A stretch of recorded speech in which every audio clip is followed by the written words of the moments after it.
मैं 8 साल थिएटर भी किया, उत्थे भी मैं आम लोग है जिहड़े जिन्हां दे कोल वसीले घट ने जिहड़े अपनी जिंदगी जिहड़ी जिउंदे आ वो मेहनत मुशक्कत दे नाल अपना कारगुजारी चलाउंदे आ।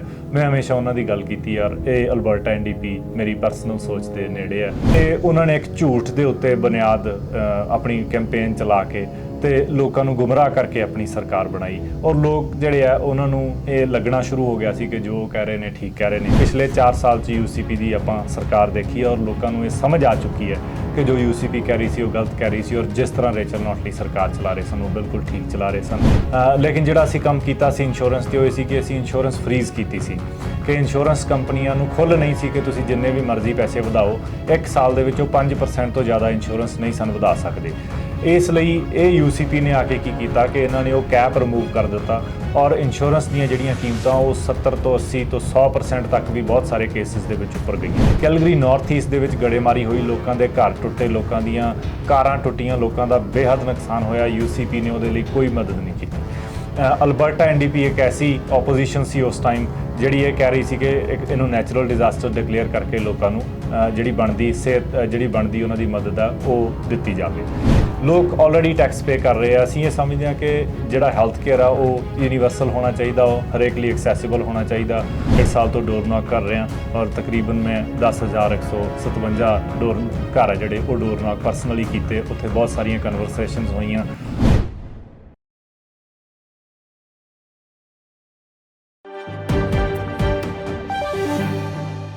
ਪੰਜਾਬੀ ਨੈਸ਼ਨਲ ਦੇਖ ਰਹੇ ਸਾਰੇ ਦਰਸ਼ਕਾਂ ਦਾ ਸਵਾਗਤ, ਸਤਿ ਸ਼੍ਰੀ ਅਕਾਲ। ਇੱਕ ਵਾਰ ਫੇਰ ਗੱਲਬਾਤ ਲੈ ਕੇ ਹਾਜ਼ਰ ਹਾਂ। ਜਿਵੇਂ ਅਸੀਂ ਆਪਣੇ ਪੰਜਾਬੀ ਉਮੀਦਵਾਰਾਂ ਦੇ ਨਾਲ ਤੁਹਾਨੂੰ ਰੂਬਰੂ ਕਰਵਾ ਰਹੇ ਹਾਂ। ਅਲਬਰਟਾ ਸੂਬੇ 'ਚ ਚੋਣਾਂ ਹੋਣ ਜਾ ਰਹੀਆਂ ਨੇ ਪੂਰੇ ਵਿੱਚ 29 ਮਈ ਨੂੰ, ਅਤੇ ਪੰਜਾਬੀਆਂ ਵਿੱਚੋਂ ਕੌਣ ਕਿੱਥੇ ਖੜ੍ਹਾ ਹੈ ਅਤੇ ਕੀ ਉਹਨਾਂ ਕੋਲੋਂ ਉਮੀਦਾਂ ਸਾਨੂੰ ਹੋ ਸਕਦੀਆਂ ਨੇ ਅਤੇ ਕਿਹੜੀ ਪਾਰਟੀ ਨੂੰ ਰਿਪਰੈਜ਼ੈਂਟ ਕਰ ਰਹੇ ਨੇ। ਇਹਨਾਂ ਵਿੱਚੋਂ ਸਾਡੇ ਕੋਲ ਇੱਕ ਬੜੇ ਅਹਿਮ ਉਮੀਦਵਾਰ ਗੁਰਿੰਦਰ ਬਰਾੜ ਜੀ ਪਹੁੰਚੇ ਨੇ ਜੋ ਕੈਲਗਰੀ ਨਾਰਥ ਈਸਟ ਤੋਂ ਉਮੀਦਵਾਰ ਨੇ ਐਨਡੀਪੀ ਦੇ। ਉਹਨਾਂ ਨੂੰ ਜੀ ਆਖਦੇ ਹਾਂ। ਬਰਾੜ ਸਾਹਿਬ ਜੀ ਆਇਆਂ ਨੂੰ ਸਤਿ ਸ਼੍ਰੀ ਅਕਾਲ ਜੀ।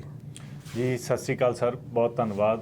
ਥੈਂਕ ਯੂ ਫॉर ਹੈਵਿੰਗ ਮੀ ਔਰ ਪੰਜਾਬੀ ਨੈਸ਼ਨਲ ਸੁਣਨ ਵਾਲੇ ਸਾਰੇ ਸਰੋਤਿਆਂ ਨੂੰ, ਦੇਖਣ ਵਾਲੇ ਸਾਰੇ ਦਰਸ਼ਕਾਂ ਨੂੰ ਪਿਆਰ ਭਰੀ ਸਤਿ ਸ਼੍ਰੀ ਅਕਾਲ ਜੀ। ਬਰਾੜ ਜੀ, ਸ਼ਾਰਟ ਦੇ ਵਿੱਚ ਆਪਣਾ ਪਿਛੋਕੜ ਥੋੜ੍ਹਾ ਜਿਹਾ ਸਾਨੂੰ ਜ਼ਰੂਰ ਦੱਸੋ। ਜੀ ਮੇਰਾ ਜਨਮ ਬਾਬਾ ਫਰੀਦ ਸਾਹਿਬ ਦੀ ਨਗਰੀ ਫਰੀਦਕੋਟ ਦੇ ਵਿੱਚ ਹੋਇਆ। ਮੈਂ ਆਪਣੀ ਮੁੱਢਲੀ ਜਿਹੜੀ ਪੜ੍ਹਾਈ ਉਹ ਉੱਥੋਂ ਹਾਸਲ ਕੀਤੀ ਔਰ ਉਸ ਤੋਂ ਬਾਅਦ ਮੈਂ ਆਪਦੀ ਪੜ੍ਹਾਈ ਜਿਹੜੀ ਆ ਉਹ ਇਸ ਮੁਲਕ ਦੇ ਵਿੱਚ ਸ਼ੁਰੂ ਕੀਤੀ। ਮੇਰੇ ਕੋਲ ਡਿਪਲੋਮਾ ਹੈ। ਮੈਂ ਆਪਣਾ ਡਿਪਲੋਮਾ ਸ਼ੁਰੂ ਕੀਤਾ ਸੇਠ ਤੋਂ 2011 ਦੇ ਵਿੱਚ। ਉਸ ਤੋਂ ਬਾਅਦ ਮੈਂ ਆਪਣੀ ਡਿਗਰੀ ਅਕਾਊਂਟਿੰਗ ਦੇ ਵਿੱਚ ਉਹ ਵੀ ਸੇਠ ਤੋਂ ਮੈਂ ਹਾਸਲ ਕੀਤੀ ਅਤੇ masters public policy and management ਦੇ ਵਿੱਚ ਮੈਂ ਯੂਨੀਵਰਸਿਟੀ ਆਫ ਲੰਡਨ ਤੋਂ ਮੈਂ ਹਾਸਲ ਕੀਤੀ। ਅਤੇ ਨਾਲ ਦੀ ਨਾਲ ਸਟੂਡੈਂਟ ਪੋਲੀਟਿਕਸ ਦੇ ਵਿੱਚ ਮੈਂ ਐਕਟਿਵ ਰਿਹਾ ਅਤੇ ਸਟੂਡੈਂਟ ਪੋਲੀਟਿਕਸ ਦੇ ਵਿੱਚ ਮੈਂ ਸੇਠ ਦੀ ਜਿਹੜੀ ਸਟੂਡੈਂਟ ਐਸੋਸੀਏਸ਼ਨ ਆ ਉਹਦੇ 'ਤੇ ਮੈਂ ਸਟੂਡੈਂਟ ਰੈਪਰਜੈਂਟੇਟਿਵ, ਇਲੈਕਟਿਡ ਸਟੂਡੈਂਟ ਰੈਪਰਜੈਂਟੇਟਿਵ 1 ਸਾਲ ਦੇ ਲਈ ਟਰਮ ਹੁੰਦੀ ਹੈ ਉਹਦੀ, ਮੈਂ ਉੱਥੇ ਆਪਣੀ ਡਿਊਟੀ ਨਿਭਾਈ। ਅਤੇ ਕਿੱਤੇ ਵਜੋਂ ਮੈਂ ਪ੍ਰੋਫੈਸਰ ਹਾਂ। ਮੈਂ ਓਲਡਸ ਕਾਲਜ ਦੇ ਵਿੱਚ ਪੜ੍ਹਾਇਆ, ਮੈਂ ਬੋ ਵੈਲੀ ਕਾਲਜ ਦੇ ਵਿੱਚ ਪੜ੍ਹਾਇਆ ਅਤੇ ਨਾਲ ਦੀ ਨਾਲ ਮੈਂ ਇੱਕ ਸਮਾਲ ਬਿਜ਼ਨਸ ਓਨਰ ਵੀ ਹਾਂ। ਮੇਰਾ ਇੱਕ ਛੋਟਾ ਬਿਜ਼ਨਸ ਵੀ ਹੈ। ਮੇਰਾ ਇੱਕ ਦੋਸਤ, ਮੇਰਾ ਪਾਰਟਨਰ, ਉਹ ਉਸ ਦੀ ਦੇਖਭਾਲ ਕਰਦਾ, ਉਹਦੇ ਨਾਲ ਮਿਲ ਕੇ ਅਸੀਂ ਚਲਾ ਰਹੇ ਹਾਂ ਜੀ। ਅਤੇ ਅਲਬਰਟਾ ਐਨਡੀਪੀ ਦੇ ਨਾਲ ਮੈਂ ਬਹੁਤ ਲੰਮੇ ਸਮੇਂ ਤੋਂ ਜੁੜਿਆ ਹੋਇਆ। Minister of culture and tourism Ricardo Miranda ਸਾਹਿਬ ਹੁੰਦੇ ਸਨ, ਉਹਨਾਂ ਦੇ ਨਾਲ ਮੈਂ ਜੌਬ ਕੀਤੀ। ਰੇਚਲ ਨੋਟਲੀ ਦਾ ਮੈਂ community and public engagement officer ਸੀ ਅਤੇ ਨਾਲ ਦੀ ਨਾਲ ਹੋਰ ਵਾਲੰਟੀਅਰ ਵਰਕ ਮੈਂ ਕੀਤੇ। ਅਤੇ ਜਿਹੜੀ ਯੂਥ ਵਿੰਗ ਹੈ ਅਲਬਰਟਾ ਐਨਡੀਪੀ ਦੀ, ਮੈਂ ਉਹਦਾ ਪਹਿਲਾਂ ਟਰੈਜਰਰ, ਫਿਰ ਮੈਂ ਉਹਦਾ ਕੋ-ਚੇਅਰ ਰਿਹਾ, ਕੋ-ਚੇਅਰ ਰਿਹਾ ਅਤੇ 1 ਸਾਲ ਦੇ ਲਈ ਉਹ ਟਰਮ ਹੁੰਦੀ ਹੈ, ਮੈਂ ਆਪਣੀ ਉਹ ਪੂਰੀ ਕੀਤੀ। ਅਤੇ ਹੁਣ ਮੈਂ as Alberta NDP candidate from Calgary north East ਮੈਂ ਲੋਕਾਂ ਦੇ ਵਿੱਚ ਪਿਛਲੇ 1-1.5 ਸਾਲ ਤੋਂ ਜਦੋਂ ਤੋਂ ਮੇਰੀ ਨੋਮੀਨੇਸ਼ਨ ਹੋਈ ਹੈ ਮੈਂ ਲੋਕਾਂ ਦੇ ਕੋਲ ਆਪਣੀ ਆਵਾਜ਼ ਲੈ ਕੇ ਜਾ ਰਿਹਾ, ਲੋਕਾਂ ਦੇ ਇਸ਼ੂ ਸੁਣ ਰਿਹਾ ਜੀ। ਬਰਾੜ ਜੀ, ਤੁਸੀਂ ਜਿਵੇਂ ਦੱਸਿਆ ਕਿ ਸਟੂਡੈਂਟ ਹੁੰਦੇ ਹੋਏ ਤੁਸੀਂ ਪੋਲੀਟਿਕਸ ਦੇ ਵਿੱਚ ਜਾਂ ਤੋਂ ਜੋ ਸਟੂਡੈਂਟ ਲੈਵਲ ਦੀ ਜਿਹੜੀ ਉਸ ਦੀ ਰਾਜਨੀਤੀ ਉਸ ਵਿੱਚ ਪਾਰਟੀਸਪੇਟ ਕਰਦੇ ਸੋ, ਅਤੇ ਐਨਡੀਪੀ ਤੁਸੀਂ ਕਿਉਂ ਚੂਜ਼ ਕੀਤੀ? Why NDP? ਇਸ ਵਿੱਚ ਕੀ ਤੁਹਾਨੂੰ ਖਾਸ ਦੱਸਿਆ? ਜੀ ਜਿਹੜੀ ਐਨਡੀਪੀ ਹੈ ਉਹ ਮੈਂ ਥੋੜ੍ਹਾ ਜਿਹਾ ਇਹਦੇ ਪਿਛੋਕੜ ਬਾਰੇ ਦੱਸਣਾ ਚਾਹੁੰਦਾ ਕਿ ਜਦੋਂ ਇਹ ਪਾਰਟੀ ਬਣੀ ਸੀ ਤਾਂ ਇਹਨੂੰ ਬਣਾਉਣ ਵਾਲੇ ਜਿਹੜੇ ਲੋਕ ਸਨ ਉਹ ਕੋਈ ਵੱਡੇ ਕਾਰਪੋਰੇਟ ਘਰਾਣੇ ਜਾਂ ਕੋਈ ਅਮੀਰ ਲੋਕ ਨਹੀਂ ਸਨ। ਉਹ ਬਲਕਿ ਆਮ ਲੋਕ ਸੀ, ਜਿਹਦੇ ਵਿੱਚ ਟੈਕਸੀ ਡਰਾਈਵਰ ਸੀਗੇ, ਜਿਹਦੇ ਵਿੱਚ ਸਟੀਲ ਵਰਕਰ ਸੀਗੇ, ਜਿਹਦੇ ਵਿੱਚ ਫਾਰਮਰ ਸੀਗੇ, ਜਿਹਦੇ ਵਿੱਚ ਹਾਊਸ ਵਾਈਫ ਸੀਗੀਆਂ, ਵਕੀਲ ਸੀਗੇ, ਡਾਕਟਰ ਸੀਗੇ, ਸਟੂਡੈਂਟ ਸੀਗੇ। ਇਹ ਸਾਰੇ ਲੋਕਾਂ ਨੇ ਇਹ ਪਾਰਟੀ ਬਣਾਈ ਸੀਗੀ। ਇਹ ਅੱਜ ਵੀ ਉਹਨਾਂ ਲੋਕਾਂ ਦੀ ਪਾਰਟੀ ਹੈ। ਔਰ ਮੈਂ ਇਹ ਸਮਝਦਾ ਕਿ ਅਲਬਰਟਾ ਐਨਡੀਪੀ ਇਕਲੌਤੀ ਐਸੀ ਪਾਰਟੀ ਹੈ ਅਲਬਰਟਾ ਦੇ ਵਿੱਚ ਜਿਹੜੀ ਆਮ ਲੋਕਾਂ ਦੀ ਗੱਲ ਕਰਦੀ ਹੈ, ਜਿਹੜੀ ਆਮ ਲੋਕਾਂ ਦੇ ਇਸ਼ੂਜ਼ ਦੇ ਉੱਤੇ ਆਪਣਾ ਇੱਕ ਬੜਾ ਸੋਲਿਡ ਪਲੇਟਫਾਰਮ ਪੇਸ਼ ਕਰਦੀ ਹੈ। ਉਹ ਇੱਕ ਆਮ ਅਲਬਰਟਨ ਦੀ ਪਾਰਟੀ ਹੈ, ਨਾ ਕਿ ਵੱਡੇ ਕਾਰਪੋਰੇਟ ਘਰਾਣਿਆਂ ਦੀ। ਔਰ ਮੈਂ ਹਮੇਸ਼ਾ ਹੀ ਸਟੂਡੈਂਟ ਪੋਲੀਟਿਕਸ ਦੇ ਦੌਰਾਨ ਵੀ ਸਟੂਡੈਂਟਸ ਦੀ ਗੱਲ ਕੀਤੀ। ਮੈਂ 8 ਸਾਲ ਥੀਏਟਰ ਵੀ ਕੀਤਾ, ਉੱਥੇ ਵੀ ਮੈਂ ਆਮ ਲੋਕ ਹੈ ਜਿਹੜੇ ਜਿਨ੍ਹਾਂ ਦੇ ਕੋਲ ਵਸੀਲੇ ਘੱਟ ਨੇ, ਜਿਹੜੇ ਆਪਣੀ ਜ਼ਿੰਦਗੀ ਜਿਹੜੀ ਜਿਉਂਦੇ ਆ, ਉਹ ਮਿਹਨਤ ਮੁਸ਼ੱਕਤ ਦੇ ਨਾਲ ਆਪਣਾ ਕਾਰਗੁਜ਼ਾਰੀ ਚਲਾਉਂਦੇ ਆ। ਮੈਂ ਹਮੇਸ਼ਾ ਉਹਨਾਂ ਦੀ ਗੱਲ ਕੀਤੀ। ਯਾਰ ਇਹ ਅਲਬਰਟਾ ਐਨਡੀਪੀ ਮੇਰੀ ਪਰਸਨਲ ਸੋਚ ਦੇ ਨੇੜੇ ਹੈ, ਔਰ ਮੈਂ ਇਹ ਸਮਝਦਾ ਕਿ ਅਲਬਰਟਾ ਐਨਡੀਪੀ ਹੀ ਇੱਕ ਐਸੀ ਪਾਰਟੀ ਹੈ ਜਿਹੜੀ ਆਮ ਲੋਕਾਂ ਦੇ ਇਸ਼ੂਜ਼ ਦੇ ਉੱਤੇ ਕੰਮ ਕਰਦੀ ਹੈ ਔਰ ਉਹਦੇ 'ਤੇ ਫੋਕਸ ਰਹਿੰਦੀ। ਪਿਛਲੇ 30-40 ਸਾਲ ਦਾ ਜਿਹੜਾ ਇਤਿਹਾਸ ਹੈ ਤੁਸੀਂ ਜਾਣਦੇ ਹੋ। ਇੱਥੇ ਕੰਜ਼ਰਵੇਟਿਵ ਪਾਰਟੀ ਇੱਕ ਨਾਮ, ਦੂਸਰਾ ਨਾਮ, ਪਹਿਲਾਂ ਪੀਸੀ ਹੁੰਦੀ ਸੀ, ਫਿਰ ਕੰਜ਼ਰਵੇਟਿਵ ਪਾਰਟੀ ਜਾਂ ਜੋ ਵੀ ਸੀ, ਫਿਰ ਵਾਈਲਡ ਰੋਜ਼ ਨਾਲ ਰਲੇਵਾਂ ਹੋ ਗਿਆ ਅਤੇ ਹੁਣ ਇੱਕ ਪਾਰਟੀ ਯੂਸੀਪੀ ਦੇ ਤੌਰ 'ਤੇ ਯੂਨਾਈਟਿਡ ਕੰਜ਼ਰਵੇਟਿਵ ਪਾਰਟੀ ਜਿਹੜੀ ਆ ਉਹਨਾਂ ਨਾਲ ਤੁਸੀਂ ਲੜ ਰਹੇ ਹੋ। ਰੇਚਲ ਨੋਟਲੀ ਇੱਕ ਵਾਰ ਪ੍ਰੀਮੀਅਰ ਰਹਿ ਚੁੱਕੀ। ਆਮ ਤੌਰ 'ਤੇ ਇਸ ਮੁਲਕ ਦੇ ਵਿੱਚ ਜੋ ਇੱਕ ਵਾਰ ਇਲੈਕਸ਼ਨ ਹਾਰ ਜਾਵੇ ਦੁਬਾਰਾ ਪੋਲੀਟਿਕਸ ਆਉਂਦਾ ਨਹੀਂ, ਪਰ ਫਿਰ ਉਹ ਕੀ ਉਦੋਂ ਕੁਝ ਗਲਤੀਆਂ ਹੋਈਆਂ ਜਿਹਨਾਂ ਕਰਕੇ ਲੋਕਾਂ ਨੇ ਨਕਾਰ ਦਿੱਤਾ, ਅਤੇ ਇਸ ਵਾਰੀ ਨਵਾਂ ਕੀ ਲਿਆ ਰਿਹਾ? ਦੇਖੋ, 44 ਸਾਲ ਬਾਅਦ ਅਲਬਰਟਾ ਐਨਡੀਪੀ ਜਿਹੜੀ ਉਹ ਸਰਕਾਰ ਦੇ ਵਿੱਚ ਆਈ। ਉਸ ਟਾਈਮ ਜਿਹੜਾ ਅਲਬਰਟਾ ਦਾ ਰੀਸੋਰਸ ਰੈਵਨਿਊ ਸੀਗਾ ਉਹ ਆਇਲ 'ਤੇ ਡਿਪੈਂਡੈਂਟ ਸੀ, ਅੱਜ ਵੀ ਹੈ। ਲੇਕਿਨ ਉਸ ਵੇਲੇ ਜਿਹੜਾ ਆਇਲ ਸੀ ਉਹਦੀ ਕੀਮਤ ਜਿਹੜੀ ਆ ਇੰਟਰਨੈਸ਼ਨਲ ਮਾਰਕੀਟ ਦੇ ਉੱਤੇ ਉਹ $20 ਵੀ ਹੋਈ, ਔਰ ਕਈ ਵਾਰ $0 ਦੇ ਨੇੜੇ ਤੇੜੇ ਵੀ ਪਹੁੰਚ ਜਾਂਦੀ ਸੀ। ਅਤੇ ਵਸੀਲੇ ਸਰਕਾਰ ਕੋਲ ਘੱਟ ਸਨ, ਲੇਕਿਨ ਉਹਦੇ ਬਾਵਜੂਦ ਵੀ ਜਿਹੜੀ ਸੋਸ਼ਲ ਸਰਵਿਸਿਜ਼ ਆ ਉਹਨਾਂ ਨੂੰ ਪੂਰਾ ਫੰਡ ਕੀਤਾ ਗਿਆ। ਐਂਟੀ ਰੇਸਿਜ਼ਮ ਦੇ ਉੱਤੇ ਕੰਮ ਕੀਤਾ ਗਿਆ। ਨਵੇਂ ਸਕੂਲ 244 ਨਵੇਂ ਸਕੂਲ ਬਣਾਏ ਗਏ, ਮਾਡਰਨਾਈਜ਼ ਕੀਤੇ ਗਏ, ਟੀਚਰ ਹਾਇਰ ਕੀਤੇ ਗਏ, ਹੈਲਥ ਕੇਅਰ ਦੇ ਵਿੱਚ ਇਨਵੈਸਟਮੈਂਟ ਕੀਤੀ ਗਈ। ਬਹੁਤ ਟਫ ਸਮੇਂ ਦੇ ਵਿੱਚ ਸਰਕਾਰ ਚਲਾਈ। ਲੇਕਿਨ ਦੂਸਰੇ ਪਾਸੇ ਜਿਹੜਾ ਅਲਟਰਾ ਰਾਈਟ ਵਿੰਗ ਗਰੁੱਪ ਜਿਹੜੇ ਆ ਯੂਸੀਪੀ ਦੇ ਵਿੱਚ ਸ਼ਾਮਲ ਨੇ, ਉਹਨਾਂ ਨੇ ਇਹ ਪ੍ਰੋਪੇਗੈਂਡਾ ਕੀਤਾ ਕਿ ਇਕੋਨਮੀ ਦੇ ਲਈ ਇਹ ਬੜੇ ਖਤਰਨਾਕ ਹੈ ਅਲਬਰਟਾ ਐਨਡੀਪੀ। ਔਰ ਜਿਹੜੀ ਇਕੋਨਮੀ ਸੀ ਉਹਦਾ ਰੀਸੋਰਸ ਰੈਵਨਿਊ ਆਇਲ ਸੀ, ਉਹਦੀ ਕੀਮਤ ਘੱਟ ਸੀ। ਕੀਮਤ ਅਲਬਰਟਾ ਐਨਡੀਪੀ ਜਾਂ ਕੋਈ ਵੀ ਪਾਰਟੀ ਜਾਂ ਅਲਬਰਟਾ ਸਰਕਾਰ ਕੰਟਰੋਲ ਨਹੀਂ ਕਰਦੀ, ਅਤੇ ਇਸ ਕਰਕੇ ਉਹਨਾਂ ਦਾ ਜਿਹੜਾ ਇਹ ਪ੍ਰੋਪੇਗੈਂਡਾ ਸੀ ਕਿ ਅਲਬਰਟਾ ਦਾ ਜਿਹੜਾ ਡੈਫੀਸਿਟ ਵੱਧ ਗਿਆ, ਅਲਬਰਟਾ ਦੇ ਉੱਤੇ ਕਰਜ਼ਾ ਚੜ੍ਹ ਗਿਆ, ਉਹ ਸਾਰੀਆਂ ਚੀਜ਼ਾਂ ਉਹਨਾਂ ਨੇ ਪ੍ਰੋਪੇਗੈਂਡਾ ਉਹਨਾਂ ਨੇ ਆਪਣਾ ਕੀਤਾ। ਅਤੇ ਉਹਨਾਂ ਨੇ ਇੱਕ ਝੂਠ ਦੇ ਉੱਤੇ ਬੁਨਿਆਦ ਆਪਣੀ ਕੈਂਪੇਨ ਚਲਾ ਕੇ ਅਤੇ ਲੋਕਾਂ ਨੂੰ ਗੁੰਮਰਾਹ ਕਰਕੇ ਆਪਣੀ ਸਰਕਾਰ ਬਣਾਈ। ਔਰ ਲੋਕ ਜਿਹੜੇ ਆ ਉਹਨਾਂ ਨੂੰ ਇਹ ਲੱਗਣਾ ਸ਼ੁਰੂ ਹੋ ਗਿਆ ਸੀ ਕਿ ਜੋ ਕਹਿ ਰਹੇ ਨੇ ਠੀਕ ਕਹਿ ਰਹੇ ਨੇ।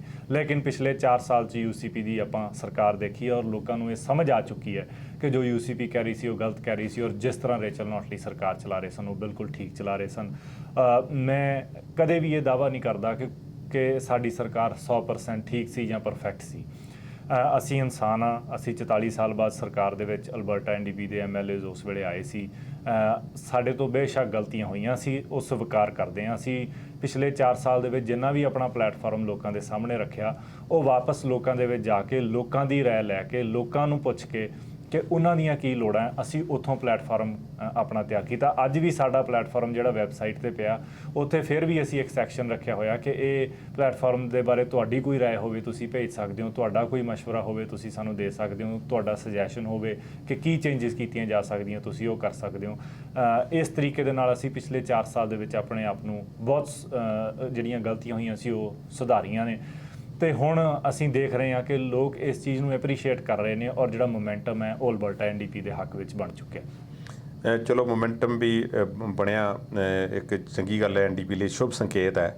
ਪਰ ਦੂਸਰੇ ਪਾਸੇ ਮੈਂ ਕਈ ਵਾਰੀ ਨਾ, ਅਸੀਂ ਜਦੋਂ ਕਾਫੀ ਸਾਲ ਪਹਿਲਾਂ ਦੀ ਗੱਲ ਹੈ ਕਿ ਜਦੋਂ ਐਨਡੀਪੀ ਜੇ ਜ਼ੋਰ ਅਜ਼ਮਾਈ ਕਰ ਰਹੇ ਸੀ ਅਲਬਰਟਾ ਦੇ ਵਿੱਚ, ਅਤੇ ਇਹਨਾਂ ਨੇ ਕਿਹਾ ਸੀ ਦੇਖੋ ਅਸੀਂ ਬ੍ਰਿਟਿਸ਼ ਕੋਲੰਬੀਆ ਵਿੱਚ ਜਿਵੇਂ ਸਾਡੀ ਪਬਲਿਕ ਇੰਸ਼ੋਰੈਂਸ ICBC ਹੈ, ਉੱਥੇ ਅਸੀਂ ਉਸ ਤਰ੍ਹਾਂ ਦਾ ਪਬਲਿਕ ਇੰਸ਼ੋਰੈਂਸ ਵਰਗਾ ਸਿਸਟਮ ਇੱਥੇ ਲੈ ਕੇ ਆਵਾਂਗੇ। ਪਰ ਬਾਅਦ ਵਿੱਚ ਚਲੋ ਉਹ ਗੱਲ ਹੋਈ ਨਹੀਂ। ਹੁਣ ਪਬਲਿਕ ਵੱਲ ਨੂੰ ਤੇ ਕੀ ਜਾਣਾ, ਪ੍ਰਾਈਵੇਟਾਈਜੇਸ਼ਨ ਪਰ ਜਿਹੜੀਆਂ ਪਬਲਿਕ ਦੀਆਂ ਚੀਜ਼ਾਂ ਨੇ ਉਹਨਾਂ ਦੀ ਹੋ ਰਹੀ ਹੈ, ਜ਼ਿਆਦਾ ਉਸ ਪਾਸੇ ਨੂੰ ਕੰਮ ਚੱਲ ਰਿਹਾ। ਰਿਵਰਸ ਹੋਣਾ ਤੇ ਜਿਹੜਾ ਸ਼ਾਇਦ ਹੁਣ ਸੰਭਵ ਨਹੀਂ ਹੈ ਕਿਸੇ ਪਾਸਿਓਂ। ਫਿਰ ਵੀ ਕੁਝ ਇਹੋ ਜਿਹੀਆਂ 1-2 ਗੱਲਾਂ ਜਿਹੜੀਆਂ ਤੁਸੀਂ ਕਰਨੇ ਚਾਹੋਗੇ, ਤੁਸੀਂ ਕਹੋਗੇ ਸਰਕਾਰ ਐਨਡੀਪੀ ਦੀ ਆ ਜਾਂਦੀ ਹੈ ਤੇ ਫਿਰ ਅਸੀਂ ਆਹ ਕੰਮ ਜਿਹੜੇ ਨੇ ਮੋਟੇ ਤੌਰ ਤੇ ਕਰਾਂਗੇ, ਚਾਹੇ ਹੈਲਥ ਦੇ ਹੋਣ, ਐਜੂਕੇਸ਼ਨ ਦੇ, ਇਨਫਰਾਸਟ੍ਰਕਚਰ ਦੇ, ਕੋਈ ਵੀ ਹੋਣ। ਜੀ, ਸਭ ਤੋਂ ਪਹਿਲਾਂ ਤੁਸੀਂ ਜਿਸ ਤਰ੍ਹਾਂ ਇੰਸ਼ੋਰੈਂਸ ਦੀ ਗੱਲ ਕੀਤੀ ਆ, ਮੈਂ ਉੱਥੋਂ ਹੀ ਗੱਲ ਸ਼ੁਰੂ ਕਰ ਸਕਦਾ ਕਿ ਅਲਬਰਟਾ ਐਨਡੀਪੀ ਦੀ ਜਿਸ ਤਰ੍ਹਾਂ ਸਰਕਾਰ ਸੀ ਉਸ ਟਾਈਮ ਸਾਡੇ ਕੋਲ ਆਮਦਨ ਬਹੁਤ ਘੱਟ ਸੀ ਤੇਲ ਤੋਂ, ਤੇ ਬਹੁਤ ਸਾਰੀਆਂ ਚੀਜ਼ਾਂ ਜਿਹੜੀਆਂ ਉਹ ਨਹੀਂ ਵੀ ਸਨ ਹੋ ਸਕਦੀਆਂ। ਲੇਕਿਨ ਜਿਹੜਾ ਅਸੀਂ ਕੰਮ ਕੀਤਾ ਸੀ ਇੰਸ਼ੋਰੈਂਸ ਤੇ, ਉਹ ਇਹ ਸੀ ਕਿ ਅਸੀਂ ਇੰਸ਼ੋਰੈਂਸ ਫਰੀਜ਼ ਕੀਤੀ ਸੀ ਕਿ ਇੰਸ਼ੋਰੈਂਸ ਕੰਪਨੀਆਂ ਨੂੰ ਖੁੱਲ੍ਹ ਨਹੀਂ ਸੀ ਕਿ ਤੁਸੀਂ ਜਿੰਨੇ ਵੀ ਮਰਜ਼ੀ ਪੈਸੇ ਵਧਾਓ, 1 ਸਾਲ ਦੇ ਵਿੱਚ ਉਹ 5% ਤੋਂ ਜ਼ਿਆਦਾ ਇੰਸ਼ੋਰੈਂਸ ਨਹੀਂ ਸਨ ਵਧਾ ਸਕਦੇ। ਇਸ ਲਈ ਇਹ ਯੂਸੀਪੀ ਨੇ ਆ ਕੇ ਕੀ ਕੀਤਾ ਕਿ ਇਹਨਾਂ ਨੇ ਉਹ ਕੈਪ ਰਿਮੂਵ ਕਰ ਦਿੱਤਾ ਔਰ ਇੰਸ਼ੋਰੈਂਸ ਦੀਆਂ ਜਿਹੜੀਆਂ ਕੀਮਤਾਂ ਉਹ 70 ਤੋਂ 80 ਤੋਂ 100% ਤੱਕ ਵੀ ਬਹੁਤ ਸਾਰੇ ਕੇਸਿਸ ਦੇ ਵਿੱਚ ਉੱਪਰ ਗਈਆਂ। ਕੈਲਗਰੀ ਨਾਰਥ ਈਸਟ ਦੇ ਵਿੱਚ ਗੜੇਮਾਰੀ ਹੋਈ, ਲੋਕਾਂ ਦੇ ਘਰ ਟੁੱਟੇ, ਲੋਕਾਂ ਦੀਆਂ ਕਾਰਾਂ ਟੁੱਟੀਆਂ, ਲੋਕਾਂ ਦਾ ਬੇਹੱਦ ਨੁਕਸਾਨ ਹੋਇਆ। ਯੂਸੀਪੀ ਨੇ ਉਹਦੇ ਲਈ ਕੋਈ ਮਦਦ ਨਹੀਂ ਕੀਤੀ। ਅਲਬਰਟਾ ਐਨਡੀਪੀ ਇੱਕ ਐਸੀ ਆਪੋਜੀਸ਼ਨ ਸੀ ਉਸ ਟਾਈਮ ਜਿਹੜੀ ਇਹ ਕਹਿ ਰਹੀ ਸੀ ਕਿ ਇਹਨੂੰ ਨੈਚੁਰਲ ਡਿਜ਼ਾਸਟਰ ਡਿਕਲੇਅਰ ਕਰਕੇ ਲੋਕਾਂ ਨੂੰ ਜਿਹੜੀ ਬਣਦੀ ਉਹਨਾਂ ਦੀ ਮਦਦ ਆ ਉਹ ਦਿੱਤੀ ਜਾਵੇ। ਅਸੀਂ ਇਹ ਵਾਪਸ ਪ੍ਰੋਮਿਸ ਕੀਤਾ ਕਿ ਜਦੋਂ ਸਾਡੀ ਸਰਕਾਰ ਬਣਦੀ ਹੈ ਤਾਂ ਅਸੀਂ ਇੰਸ਼ੋਰੈਂਸ ਦੀਆਂ ਕੀਮਤਾਂ ਕੰਟਰੋਲ ਕਰਕੇ ਉਹਨਾਂ ਨੂੰ ਕੈਪ ਕਰਾਂਗੇ। ਤੇ ਜਿਸ ਤਰ੍ਹਾਂ ਤੁਸੀਂ ਪਬਲਿਕ ਇੰਸ਼ੋਰੈਂਸ ਦੀ ਗੱਲ ਕੀਤੀ ਹੈ, ਤੇ ਅਸੀਂ ਇਹ ਸਮਝਦੇ ਹਾਂ ਕਿ ਕੋਈ ਵੀ ਉਹ ਚੀਜ਼, ਕੋਈ ਵੀ ਉਹ ਪਾਲਿਸੀ ਜਿਹੜੀ ਲੋਕਾਂ ਨੂੰ ਬੈਨੀਫਿਟ ਕਰਦੀ ਹੋਵੇ, ਅਸੀਂ ਉਹਦੇ ਲਈ ਓਪਨ ਰਹਿੰਦੇ ਔਰ ਅਸੀਂ ਲੋਕਾਂ ਦੇ ਕੋਲ ਵਾਪਸ ਜਾਵਾਂਗੇ ਕਿ ਕੈਪ ਕਰਨ ਤੋਂ ਇਲਾਵਾ ਜੋ ਵੀ ਉਹ ਲੋਕਾਂ ਦੀ ਰਾਏ ਹੋਏਗੀ, ਜੋ ਵੀ ਲੋਕਾਂ ਦਾ ਮਸ਼ਵਰਾ ਹੋਏਗਾ, ਅਸੀਂ ਉਹਨੂੰ ਐਕਸੈਪਟ ਕਰਾਂਗੇ, ਅਸੀਂ ਉਸ ਡਾਇਰੈਕਸ਼ਨ ਦੇ ਵਿੱਚ ਮੂਵ ਕਰਾਂਗੇ। ਦੂਸਰਾ ਜਿਹੜਾ ਤੁਸੀਂ ਕਿਹਾ ਹੈਲਥ ਕੇਅਰ ਦੀ ਗੱਲ ਕਰਦੇ ਹਾਂ, ਤਾਂ ਹੈਲਥ ਕੇਅਰ ਅਲਬਰਟਾ ਐਨਡੀਪੀ ਦੀ ਗਵਰਨਮੈਂਟ ਸੀ, ਅਸੀਂ ਹੈਲਥ ਕੇਅਰ ਦੇ ਵਿੱਚ ਇਨਵੈਸਟਮੈਂਟ ਕੀਤੀ। ਯੂਸੀਪੀ ਦੇ ਟਾਈਮ ਅਸੀਂ ਦੇਖ ਰਹੇ ਹਾਂ ਕਿ ਹਸਪੀਟਲਸ ਦੀ ਵੈਬਸਾਈਟਸ ਦੇ ਉੱਤੇ ਜਿਹੜਾ ਉਹ 15 ਘੰਟੇ ਦਾ ਵੇਟ, 12 ਘੰਟੇ ਦੀ ਵੇਟ, ਮਤਲਬ ਜਿਹੜੀ ਐਮਰਜੈਂਸੀ ਵੇਟ ਟਾਈਮ ਹੈ ਉਹ ਬੇਸਿਕਲੀ ਆਊਟ ਆਫ ਕੰਟਰੋਲ ਹੈ। ਉਹਨੂੰ ਕੰਟਰੋਲ ਕਰਨ ਦਾ ਕੋਈ ਤਰੀਕਾ ਹੱਲ ਨਹੀਂ ਲੱਭ ਰਹੇ ਯੂਸੀਪੀ ਵਾਲੇ। ਐਮਰਜੈਂਸੀ ਵੇਟ ਟਾਈਮ ਹੋਇਆ, ਇਸੇ ਤਰ੍ਹਾਂ ਚਿਲਡਰਨ ਹਸਪੀਟਲ ਚਲੇ ਜਾਓ, ਇਸੇ ਤਰ੍ਹਾਂ ਤੁਸੀਂ ਐਂਬੂਲੈਂਸ ਵੇਟ ਟਾਈਮ ਦੀ ਗੱਲ ਕਰ ਲਓ, ਬਹੁਤ ਦੇਰੀ ਦੇ ਨਾਲ ਇਹ ਸਰਵਿਸਿਜ਼ ਲੋਕਾਂ ਨੂੰ ਮਿਲ ਰਹੀਆਂ। ਲੋਕ ਆਲਰੇਡੀ ਟੈਕਸ ਪੇ ਕਰ ਰਹੇ ਆ। ਅਸੀਂ ਇਹ ਸਮਝਦੇ ਹਾਂ ਕਿ ਜਿਹੜਾ ਹੈਲਥ ਕੇਅਰ ਆ ਉਹ ਯੂਨੀਵਰਸਲ ਹੋਣਾ ਚਾਹੀਦਾ, ਉਹ ਹਰੇਕ ਲਈ ਐਕਸੈਸਿਬਲ ਹੋਣਾ ਚਾਹੀਦਾ। ਜਦੋਂ ਅਸੀਂ ਡਾਕਟਰ ਕੋਲ ਜਾਈਏ ਤਾਂ ਡਾਕਟਰ ਸਾਡਾ ਇਲਾਜ ਕਰੇ, ਨਾ ਕਿ ਇਹ ਦੇਖੇ ਕਿ ਸਾਡੀ ਜੇਬ ਦੇ ਵਿੱਚ ਕਿੰਨੇ ਪੈਸੇ ਹੈ। ਸੋ ਅਸੀਂ ਇਹ ਕਮਿਟਮੈਂਟ ਕੀਤੀ ਹੈ ਕਿ ਅਸੀਂ ਅਲਬਰਟਾ ਹੈਲਥ ਟੀਮਸ, ਜਿਹੜਾ ਸਾਡਾ albertanDP.ca ਦੇ ਉੱਤੇ ਸਾਡੀਆਂ ਕਮਿਟਮੈਂਟਸ ਪਲੇਟਫਾਰਮ ਵੀ ਪਈਆਂ ਕਿ ਅਸੀਂ ਨਵੀਆਂ 40 ਹੋਰ ਹੈਲਥ ਟੀਮਸ ਜਿਹੜੀਆਂ ਸਾਡੀਆਂ ਕਮਿਊਨਿਟੀਜ਼ ਦੇ ਵਿੱਚ ਸੈਟਅਪ ਕਰਾਂਗੇ ਤਾਂ ਕਿ ambulance wait time, emergency wait time ਤੇ ਜਿਹੜਾ ਚਿਲਡਰਨ ਹਸਪੀਟਲ ਦਾ ਵੇਟ ਟਾਈਮ ਉਹ ਘੱਟ ਕੀਤਾ ਜਾ ਸਕੇ। ਪੋਸਟ ਸੈਕੰਡਰੀ ਦੀ ਟਿਊਸ਼ਨ ਜਿਹੜੀ ਕਾਸਟ ਹੈ ਉਹ ਅਲਬਰਟਾ ਐਨਡੀਪੀ ਨੇ ਕੈਪ ਕੀਤੀ ਸੀ, ਯੂਸੀਪੀ ਨੇ ਆ ਕੇ ਉਹ ਕੈਪ ਰਿਮੂਵ ਕੀਤਾ, ਪਲੱਸ ਇੰਟਰਸਟ ਇਨਕਰੀਜ਼ ਕੀਤੇ। ਉਹ ਸਟੂਡੈਂਟਸ ਜਿਹੜੇ ਆ ਉਹ ਜ਼ਿਆਦਾ ਤਕਲੀਫ ਦੇ ਵਿੱਚ ਨੇ, ਬਹੁਤ ਸਾਰੇ ਕੇਸਿਸ ਦੇ ਵਿੱਚ 100% ਵੀ ਜਿਹੜੀ ਫੀਸ ਆ ਉਹ ਵੱਧ ਚੁੱਕੀ ਹੈ। ਅਸੀਂ ਇਹ ਕਮਿਟਮੈਂਟ ਕੀਤੀ ਹੈ ਕਿ ਅਸੀਂ ਉਹ ਜਿਹੜੀ ਟਿਊਸ਼ਨ ਕਾਸਟ ਆ ਅਸੀਂ ਉਹ ਰੋਲ ਬੈਕ ਕਰਕੇ ਉਹਨੂੰ ਵਾਪਸ ਅਗਲੇ 4 ਸਾਲ ਦੇ ਲਈ ਕੈਪ ਕਰਾਂਗੇ ਤਾਂ ਕਿ ਜਿਹੜੇ ਸਟੂਡੈਂਟਸ ਹੈ ਉਹਨਾਂ ਨੂੰ ਮਦਦ ਮਿਲ ਸਕੇ। $200 ਮਿਲੀਅਨ ਖਰਚ ਕਰਕੇ ਅਲਬਰਟਾ ਐਨਡੀਪੀ ਜਿਹੜੀ ਆ ਕਮਿਟਮੈਂਟ ਕਰ ਚੁੱਕੀ ਹੈ ਕਿ ਕੈਲਗਰੀ ਡਾਊਨਟਾਊਨ ਦੇ ਵਿੱਚ ਇੱਕ ਨਵਾਂ ਕੈਂਪਸ ਪੋਸਟ ਸੈਕੰਡਰੀ ਇੰਸਟੀਟਿਊਸ਼ਨ ਦਾ ਉਹ ਸੈਟਅਪ ਕੀਤਾ ਜਾਏਗਾ। $1.2 ਬਿਲੀਅਨ ਦਾ ਅਸੀਂ ਕੈਲਗਰੀ ਵਾਸਤੇ ਕਮਿਟਮੈਂਟ ਕੀਤੀ ਹੈ ਕਿ ਉਹਦੇ ਵਿੱਚ ਗ੍ਰੀਨ ਐਲਆਰਟੀ ਜਿਹੜੀ ਆ ਉਹ ਨਦਰਨ ਕਮਿਊਨਿਟੀਜ਼ ਆ ਜਿਹੜੀਆਂ ਕੈਲਗਰੀ ਨਾਰਥ ਈਸਟ ਦੀਆਂ, ਉਹਨਾਂ ਨੂੰ ਕਨੈਕਟ ਕਰੇਗੀ ਤੇ 40 ਨਵੇਂ ਸਕੂਲ ਪੂਰੇ ਕੈਲਗਰੀ ਦੇ ਵਿੱਚ ਬਣਾਵਾਂਗੇ, ਜਿਹਦੇ ਵਿੱਚ ਕੈਲਗਰੀ ਨਾਰਥ ਈਸਟ ਦੇ ਵਿੱਚ ਸਕੂਲ ਵੀ ਸ਼ਾਮਲ ਨੇ, ਤੇ ਕੈਲਗਰੀ ਨਾਰਥ ਈਸਟ ਦੇ ਵਿੱਚ ਇੱਕ ਨਵਾਂ ਹੈਲਥ ਕੈਂਪਸ ਤਾਂ ਕਿ ਜਿਹੜੇ ਪੇਰੈਂਟਸ ਹੈ, ਜਿਹੜੇ ਬੱਚੇ ਹੈ, ਜਿਹੜੇ ਜਦੋਂ ਉਹਨਾਂ ਦੀ ਸੱਟ ਲੱਗ ਜਾਂਦੀ ਹੈ ਜਾਂ ਆਮ ਲੋਕ ਹੈ ਜਿਹੜੇ ਉਹ ਏਡਰੀ ਅਰਜੈਂਟ ਕੇਅਰ ਸੈਂਟਰ ਨੂੰ ਜਾਂਦੇ ਆ। ਏਡਰੀ ਅਰਜੈਂਟ ਕੇਅਰ ਸੈਂਟਰ ਦੇ ਉੱਤੇ ਸਟਾਫ ਦੀ ਸ਼ਾਰਟੇਜ ਆ, ਉਹ ਬਹੁਤ ਲੰਮੇ ਟਾਈਮ ਲਈ ਉਹਨੂੰ ਅੱਡ ਟਾਈਮ ਤੇ ਉਹਨੂੰ ਬੰਦ ਵੀ ਕਰਨਾ ਪਿਆ ਪਿੱਛੇ ਜੇ ਕਾਫੀ ਨਿਊਜ਼ ਦੇ ਵਿੱਚ ਵੀ ਸੀ। ਅਸੀਂ ਇਹ ਸਮਝਦੇ ਹਾਂ ਕਿ ਕਮਿਊਨਿਟੀਜ਼ ਦੇ ਨੇੜੇ ਕੈਲਗਰੀ ਨਾਰਥ ਹੈਲਥ ਕੈਂਪਸ ਜਿਹੜਾ ਉਹ ਹੋਣਾ ਚਾਹੀਦਾ ਤਾਂ ਕਿ ਲੋਕ ਆਪਣੀ ਸਿਹਤ ਸੰਭਾਲ ਕਰ ਸਕਣ। ਇੱਕ ਮੈਂ ਹੋਰ ਇੱਥੇ ਸਵਾਲ ਪੁੱਛਣਾ ਚਾਹਾਂਗਾ, ਥੋੜਾ ਵੱਡੇ ਲੈਵਲ ਦੀ ਅਸੀਂ ਗੱਲ ਕਰਦੇ ਹਾਂ ਤਾਂ ਜੋ ਪ੍ਰਚਾਰਿਆ ਜਾ ਰਿਹਾ, ਜੋ ਨੈਗੇਟਿਵ ਕੰਪੇਨਿੰਗ ਹੋ ਰਹੀ ਹੈ, ਉਹਦੇ ਵਿੱਚ ਇਹ ਗੱਲ ਕਹੀ ਜਾ ਰਹੀ ਹੈ ਆਮ ਤੌਰ ਤੇ ਯੂਸੀਪੀ ਵੱਲੋਂ ਕਿ ਰੇਚਲ ਨੋਟਲੀ ਦਾ ਆਪਣਾ ਕੋਈ ਏਜੰਡਾ ਨਹੀਂ, ਉਹ ਤੇ ਜਸਟਿਨ ਟਰੂਡੋ ਦੇ ਨਾਲ ਮਿਲ ਕੇ ਆਪਣਾ ਏਜੰਡਾ ਜਿਹੜਾ ਜਸਟਿਨ ਟਰੂਡੋ ਦਾ ਉਹਨੂੰ ਅੱਗੇ ਤੋਰਨਾ ਚਾਹੁੰਦੇ ਆ। ਇਹਦੇ ਬਾਰੇ ਕੀ ਕਹਿਣਾ ਚਾਹੋਗੇ? ਦੇਖੋ, ਮੈਂ ਪਹਿਲਾਂ ਵੀ ਦੱਸਿਆ ਕਿ ਅਸੀਂ ਜਿਹੜਾ ਆਪਣਾ ਪਲੇਟਫਾਰਮ ਲੋਕਾਂ ਦੇ ਸਾਹਮਣੇ ਰੱਖਿਆ, ਉਹ ਪਲੇਟਫਾਰਮ ਅਸੀਂ ਲੋਕਾਂ ਦੇ ਨਾਲ ਕੰਸਲਟ ਕਰਕੇ ਰੱਖਿਆ। ਆਮ ਅਲਬਰਟਨ ਦੇ ਨਾਲ ਅਸੀਂ ਕੰਸਲਟ ਕਰਕੇ ਆਮ ਅਲਬਰਟਨ ਦੇ ਲਈ ਪੇਸ਼ ਕੀਤਾ। ਦੂਸਰੀ ਗੱਲ ਇਹ ਹੈ ਕਿ ਜਿਹੜਾ ਮੈਂ ਤੁਹਾਨੂੰ ਸਾਰੇ ਫੈਕਟ ਫਿਗਰ ਦੱਸੇ ਆ, 1.2 ਬਿਲੀਅਨ ਕੈਲਗਰੀ ਦਾ ਪਲਾਨ ਹੈ, $200 ਮਿਲੀਅਨ ਪੋਸਟ ਸੈਕੰਡਰੀ ਦਾ ਬਜਟ ਜਿਹੜਾ ਇੱਕ ਕੈਂਪਸ ਦੇ ਲਈ ਹੈ, ਟਿਊਸ਼ਨ ਕਾਸਟ ਫਰੀਜ਼ ਹੈ, ਇੰਸ਼ੋਰੈਂਸ ਫਰੀਜ਼ ਹੈ, ਯੂਟਿਲਿਟੀ ਬਿੱਲ ਜਿਹੜੇ ਘਰਾਂ ਦੇ ਵੱਧ ਚੁੱਕੇ ਆ ਉਹ ਫਰੀਜ਼ ਹੈ, 150 ਨਵੇਂ ਪੁਲਿਸ ਆਫੀਸਰ ਹਾਇਰ ਕਰਕੇ 150 ਨਵੇਂ ਜਿਹੜੇ ਸਪੋਰਟ ਵਰਕਰ ਆ ਉਹਨਾਂ ਦੇ ਨਾਲ ਪੇਅਰ ਕਰਕੇ ਕ੍ਰਾਈਮਸ, ਡਰੱਗਸ ਦੇ ਇਸ਼ੂ ਨੂੰ ਹੈਂਡਲ ਕਰਨ ਦੀ ਗੱਲ ਹੈ, $170 ਮਿਲੀਅਨ ਇਨਵੈਸਟ ਕਰਕੇ ਨਵੇਂ ਹਾਕੀ ਦੇ ਗਰਾਊਂਡ, ਕ੍ਰਿਕਟ ਦੇ ਪਿਚਸ, ਕਬੱਡੀ ਦੇ ਗਰਾਊਂਡ ਜਾਂ ਹੋਰ ਸਾਰੀਆਂ ਚੀਜ਼ਾਂ ਜਿਹੜੇ ਸਪੋਰਟਸ ਫੈਸਿਲਿਟੀਜ਼ ਆ, ਸੀਨੀਅਰ ਸੈਂਟਰ ਆ, ਰੀਕ੍ਰੀਏਸ਼ਨ ਸੈਂਟਰ ਆ ਸਾਡੀ ਕਮਿਊਨਿਟੀ ਦੇ ਵਿੱਚ ਬਣਾਉਣ ਦੀ ਗੱਲ ਆ, ਅਸੀਂ ਉਹ ਪਲੇਟਫਾਰਮ ਲੋਕਾਂ ਦੇ ਸਾਹਮਣੇ ਰੱਖਿਆ। ਇਹ ਸਾਰੇ ਪਲੇਟਫਾਰਮ ਰੇਚਲ ਨੋਟਲੀ ਦੇ ਪਲੇਟਫਾਰਮ ਹੈ।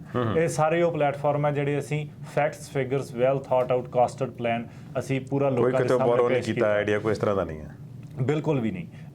ਦੂਸਰਾ ਇਹ ਹੈ ਕਿ ਇਹ ਜਿਹੜਾ ਸਾਡਾ ਕਾਸਟਡ, well thought out costed plan ਹੈ, ਉਹ ਅਲਬਰਟਾ ਦੇ ਚੀਫ ਇਕਨੋਮਿਸਟ ਸਨ ਟੌਡ ਹਰਸ਼ ਨੇ ਇਹ ਸਾਰੇ ਜਿਹੜਾ ਪਲੇਟਫਾਰਮ ਹੈ ਇਹਨੂੰ ਇੰਡੋਰਸ ਕੀਤਾ ਔਰ ਇਹ ਐਪਰੀਸ਼ੀਏਟ ਕੀਤਾ ਕਿ ਬਹੁਤ ਵੈਲ ਥਾਟ ਆਊਟ ਔਰ ਲੋਕਾਂ ਦੇ ਭਲੇ ਵਾਲਾ ਪਲਾਨ ਹੈ। ਅਸੀਂ ਲੋਕਾਂ ਨਾਲ ਕਮਿਟਮੈਂਟ ਕੀਤੀ ਹੈ ਕਿ ਪਰਸਨਲ ਇਨਕਮ ਟੈਕਸ ਨੂੰ ਫਰੀਜ਼ ਕੀਤਾ ਜਾਏਗਾ, ਕੋਈ ਇਨਕਰੀਜ਼ ਨਹੀਂ ਕੀਤਾ ਜਾਏਗਾ। ਇਸੇ ਤਰ੍ਹਾਂ ਸੇਲਸ ਟੈਕਸ ਜਿਹੜਾ ਉਹ ਇੰਟਰੋਡਿਊਸ ਨਹੀਂ ਕੀਤਾ ਜਾਏਗਾ। ਜਿਹੜਾ ਸਮਾਲ ਬਿਜ਼ਨਸ ਓਨਰ ਹੈ ਉਹਦਾ ਜਿਹੜਾ ਇਨਕਮ ਟੈਕਸ ਹੈ ਉਹ ਅਸੀਂ ਕੰਪਲੀਟਲੀ ਐਲੀਮੀਨੇਟ ਕਰਨ ਦੀ ਕਮਿਟਮੈਂਟ ਕੀਤੀ ਹੈ। ਇਹ ਰੇਚਲ ਨੋਟਲੀ ਦੇ ਪਲਾਨ ਹੈ, ਇਹ UCP, ਲਿਬਰਲ ਜਾਂ ਕਿਸੇ ਹੋਰ ਪਾਰਟੀ ਦੇ ਪਲਾਨ ਨਹੀਂ ਹੈ। ਇਹ ਰੇਚਲ ਨੋਟਲੀ ਨੇ ਆਪਣੀ ਪਾਰਟੀ ਵੱਲੋਂ ਲੋਕਾਂ ਦੇ ਸਾਹਮਣੇ ਰੱਖੇ, ਲੋਕ ਇਸ ਚੀਜ਼ ਨੂੰ ਐਪਰੀਸ਼ੀਏਟ ਕਰ ਰਹੇ। ਜੋ UCP ਕਰ ਰਹੀ ਹੈ ਉਹ ਕੰਪਲੀਟਲੀ ਰੇਚਲ ਨੋਟਲੀ ਤੇ ਅਟੈਕ ਕੈਂਪੇਨ ਚਲਾ ਰਹੀ ਹੈ। ਉਹਨਾਂ ਨੇ ਆਪਣਾ ਕੋਈ ਵੀ ਹਾਲੇ ਤੱਕ ਕਿਸੇ ਵੀ ਮੀਡੀਆ ਆਊਟਲੈਟ ਕੋਲ, ਕਿਸੇ ਵੀ ਆਮ ਅਲਬਰਟਨ ਕੋਲ ਕੋਈ ਵੀ ਵੈਲ ਥਾਟ ਆਊਟ ਜਿਹੜਾ ਪਲਾਨ ਹੈ ਕਿ ਅਸੀਂ ਕਿੰਨੇ ਪੈਸੇ ਕਿੱਥੇ ਖਰਚ ਕਰਕੇ ਕਿਹੜੀ ਸਰਵਿਸ ਪ੍ਰੋਵਾਈਡ ਕਰਾਂਗੇ, ਉਹਨਾਂ ਨੇ ਕਦੇ ਪੇਸ਼ ਨਹੀਂ ਕੀਤਾ। ਬਰਾੜ ਜੀ, ਪ੍ਰੋਗਰਾਮ ਦੇ ਅਖੀਰ ਦੇ ਵਿੱਚ ਕੈਲਗਰੀ ਨਾਰਥ ਈਸਟ ਕੰਸਟੀਚੁਐਂਸੀ ਜਿਹੜੀ ਹੈ, ਇਹ ਰਾਈਡਿੰਗ ਕਿਹੋ ਜਿਹੀ ਹੈ, ਹਲਕਾ ਇੱਥੇ ਕਿਹੋ ਜਿਹੀ ਡਾਇਵਰਸੀਫਿਕੇਸ਼ਨ ਕਿਹੋ ਜਿਹੀ ਹੈ, ਤੇ ਕੀ ਉਹਨਾਂ ਨੂੰ ਮੈਸੇਜ ਦੇਣਾ ਚਾਹੋਗੇ ਤੁਸੀਂ? ਜੀ, ਜਿਹੜੀ ਕੈਲਗਰੀ ਨਾਰਥ ਈਸਟ ਦੀ ਰਾਈਡਿੰਗ ਹੈ ਉਹਦੇ ਵਿੱਚ ਬਹੁਤ ਸਾਰੇ ਧਰਮਾਂ ਦੇ, ਬਹੁਤ ਸਾਰੇ ਐਥਨਿਕ ਬੈਕਗਰਾਊਂਡਸ ਦੇ ਲੋਕ, ਬਹੁਤ ਸਾਰੇ ਦੇਸ਼ਾਂ ਦੇ ਲੋਕ ਆ ਕੇ ਵਸੇ ਹੈ ਔਰ ਬੜੇ ਮਿਹਨਤ ਕਰਨ ਵਾਲੇ ਲੋਕ ਨੇ। ਮੈਂ ਉਹਨਾਂ ਸਾਰੇ ਲੋਕਾਂ ਦੇ ਨਾਲ ਇਹ ਬੇਨਤੀ ਕਰਦਾ ਕਿ ਜਿਹੜੀ ਅਲਬਰਟਾ NDP ਹੈ ਉਹ ਆਮ ਅਲਬਰਟਨ ਦੀ ਪਾਰਟੀ ਹੈ, ਉਹ ਤੁਹਾਡੀ ਪਾਰਟੀ ਹੈ। ਦੂਸਰਾ ਇਹ ਹੈ ਕਿ ਬਹੁਤ ਸਾਰੇ ਕੈਲਗਰੀ ਨਾਰਥ ਈਸਟ ਦੇ ਵਿੱਚ ਲੋਕ, ਮੈਂ ਪਰਸਨਲੀ ਉਹਨਾਂ ਨੂੰ ਮਿਲਿਆ ਡੋਰ ਨੌਕਿੰਗ ਦੇ ਦੌਰਾਨ। ਮੈਂ 1.5 ਸਾਲ ਤੋਂ ਡੋਰ ਨੌਕ ਕਰ ਰਿਹਾ ਔਰ ਤਕਰੀਬਨ ਮੈਂ 10,157 ਘਰ ਹੈ ਜਿਹੜੇ ਉਹ ਡੋਰ ਨੌਕ ਪਰਸਨਲੀ ਕੀਤੇ। ਉੱਥੇ ਬਹੁਤ ਸਾਰੀਆਂ ਕਨਵਰਸੇਸ਼ਨਸ ਹੋਈਆਂ। ਬਹੁਤ ਸਾਰੇ ਸਾਡੇ ਮਿਹਨਤ ਕਰਨ ਵਾਲੇ ਜਿਹੜੇ ਦੂਸਰੇ ਮੁਲਕਾਂ ਤੋਂ ਲੋਕ ਆਏ ਨੇ, ਉਹ ਇਹ ਕਹਿ ਰਹੇ ਨੇ ਕਿ ਉਹਨਾਂ ਦੀ ਜਿਹੜੀ ਪੜ੍ਹਾਈ ਹੈ, ਜਿਹੜੀ ਉਹਨਾਂ ਦੇ ਕ੍ਰੈਡੈਂਸ਼ੀਅਲਸ ਹੈ, ਫੋਰਨ ਕ੍ਰੈਡੈਂਸ਼ੀਅਲ ਹੈ, ਉਹ ਰੈਕਗਨਾਈਜ਼ ਨਹੀਂ ਹੋ ਪਾ ਰਹੇ। ਇਸ ਲਈ ਉਹ ਆਪਣੇ ਸਕਿੱਲਸ ਤੇ ਆਪਣੀ ਐਬਿਲਿਟੀਜ਼ ਦੇ ਅਕੋਰਡਿੰਗ ਜਿਹੜੀ ਆ ਉਹ ਜੌਬ ਨਹੀਂ ਕਰ ਪਾ ਰਹੇ। ਅਸੀਂ ਇੱਕ ਕਮਿਟਮੈਂਟ ਕੀਤੀ ਅਲਬਰਟਾ NDP ਵੱਲੋਂ ਕਿ $39 ਮਿਲੀਅਨ ਦਾ ਅਸੀਂ ਬਜਟ ਰੱਖ ਕੇ ਉਹਦੇ ਵਿੱਚ ਐਂਟੀ ਰੇਸਿਜ਼ਮ ਆਫਿਸ ਵੀ ਅਸੀਂ ਸੈਟਅਪ ਕਰਾਂਗੇ, ਐਂਟੀ ਰੇਸਿਜ਼ਮ ਗ੍ਰਾਂਟਸ ਵੀ ਦੇਵਾਂਗੇ ਔਰ $8 ਮਿਲੀਅਨ ਖਰਚ ਕਰਕੇ ਜਿਹੜੇ ਫੋਰਨ ਕ੍ਰੈਡੈਂਸ਼ੀਅਲ ਹੈ ਉਹਨਾਂ ਨੂੰ ਰੈਕਗਨਾਈਜ਼ ਕਰਕੇ, ਤਾਂ ਕਿ ਜਿਹੜੇ ਨਰਸਿਜ਼ ਹੈ, ਮੈਡੀਕਲ ਪ੍ਰੋਫੈਸ਼ਨਲਸ ਹੈ, ਡਾਕਟਰਸ ਹੈ, ਉਹ ਸਾਡੀ ਅਲਬਰਟਾ ਹੈਲਥ ਸਰਵਿਸ ਦੇ ਵਿੱਚ ਸਾਡੇ ਅਲਬਰਟਾ ਦੀ ਇਕੋਨਮੀ ਦੇ ਵਿੱਚ ਕੰਟਰੀਬਿਊਟ ਕਰਨ, ਆਪਣੇ ਸਕਿੱਲਸ ਨੂੰ ਰੈਕਗਨਾਈਜ਼ ਕਰਨ ਤੇ ਉਹਨਾਂ ਨੂੰ ਉਹਨਾਂ ਦੇ ਸਕਿੱਲ ਦੇ ਹਿਸਾਬ ਨਾਲ, ਉਹਨਾਂ ਦੀ ਐਬਿਲਿਟੀ ਦੇ ਹਿਸਾਬ ਨਾਲ ਅਲਬਰਟਾ NDP ਇੱਕ ਸਮੂਥ ਟ੍ਰਾਂਜੀਸ਼ਨ ਦੇ ਦੌਰਾਨ ਦੇ ਜ਼ਰੀਏ ਇੱਕ ਨਵੀਂ ਜ਼ਿੰਦਗੀ, ਨਵੀਂ ਨੌਕਰੀ ਪ੍ਰੋਵਾਈਡ ਕਰੇਗੀ। ਇਹ ਸਾਡੀ ਉਹਨਾਂ ਦੇ ਨਾਲ ਕਮਿਟਮੈਂਟ ਹੈ। ਮੈਂ ਨਾਰਥ ਈਸਟ ਦੇ ਇਲਾਕਾ ਨਿਵਾਸੀਆਂ ਨੂੰ ਵੀ ਬੇਨਤੀ ਕਰਨੀ ਚਾਹੁੰਦਾ ਕਿ ਅਸੀਂ 4 ਸਾਲ UCP ਦੀ ਸਰਕਾਰ ਦੇਖੀ, ਉਹਨਾਂ ਨੇ ਨਾਰਥ ਈਸਟ ਦੇ ਵਿੱਚ ਕੋਈ ਸਕੂਲ ਨਹੀਂ ਬਣਾਇਆ। ਉਹਨਾਂ ਨੇ ਸਾਡੀ ਗੜੇਮਾਰੀ ਦੇ ਦੌਰਾਨ ਸਾਡੀ ਕੋਈ ਮਦਦ ਨਹੀਂ ਕੀਤੀ। ਇਨਫੈਕਟ ਜਦੋਂ COVID-19 ਦੇ ਦੌਰਾਨ ਸਾਡੇ ਲੋਕ ਟਰੱਕ ਲੈ ਕੇ ਜਾ ਰਹੇ ਸੀ, ਲੋਕਾਂ ਦੇ ਘਰਾਂ ਦੇ ਵਿੱਚ ਰੋਟੀ ਪਹੁੰਚਾ ਰਹੇ ਸੀ, ਉਬਰ ਚਲਾ ਰਹੇ ਸੀ, ਟੈਕਸੀ ਚਲਾ ਰਹੇ ਸਨ, ਫਰੰਟ ਲਾਈਨ ਹੈਲਥ ਕੇਅਰ ਦੇ ਉੱਤੇ ਕੰਮ ਕਰ ਰਹੇ ਸਨ, ਤਾਂ UCP ਦੇ ਪ੍ਰੀਮੀਅਰ ਰੈਡ FM ਦੇ ਉੱਤੇ ਆ ਕੇ ਸਾਨੂੰ ਇਹ ਕਹਿ ਰਹੇ ਸਨ ਕਿ ਸਾਊਥ ਏਸ਼ੀਅਨ ਕਮਿਊਨਿਟੀ ਜਿਹੜੀ ਉਹ ਕੋਵਿਡ ਫੈਲਾ ਰਹੀ। ਇਸ ਤਰ੍ਹਾਂ ਦੀ ਇਨਸਲਟ ਅਸੀਂ ਪਿਛਲੇ 4 ਸਾਲ ਦੇ ਵਿੱਚ UCP ਦੇ ਟਾਈਮ ਦੇ ਦੌਰਾਨ ਦੇਖੀ।